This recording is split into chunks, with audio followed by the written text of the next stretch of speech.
ఐపీఎల్లో 15 ఏళ్ల కుర్రాడు వరల్డ్లోనే బెస్ట్ బౌలర్లను కూడా వణికిస్తున్నాడు.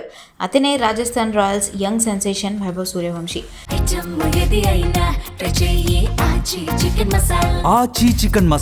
తన అద్భుత ఫామ్తో సరికొత్త రికార్డులు కూడా సృష్టిస్తున్నాడు.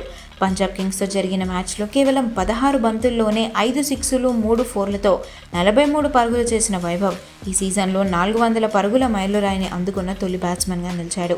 వైభవ్ సూర్యవంశీ కేవలం 167 బంతుల్లోనే 400 పరుగులు పూర్తి చేసి ఐపీఎల్ హిస్టరీలోనే అత్యంత ఫాస్ట్గా ఈ ఫీట్ను సాధించిన ప్లేయర్గా రికార్డు నెలకొల్పాడు. వైభవ్ స్ట్రైక్ రేట్ ఏకంగా 238.09 ఉండటం విశేషం. వైభవ్ ఆడుతున్న తీరుపై సునీల్ గవాస్కర్ ప్రశంసల వర్షం కురిపిస్తున్నారు. వైభవ్ కొడుతున్న షాట్లు సూపర్.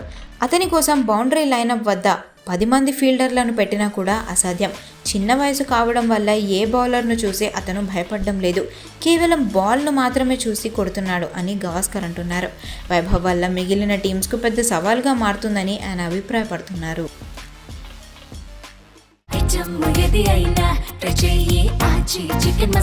ఆచి చికెన్ మసాలా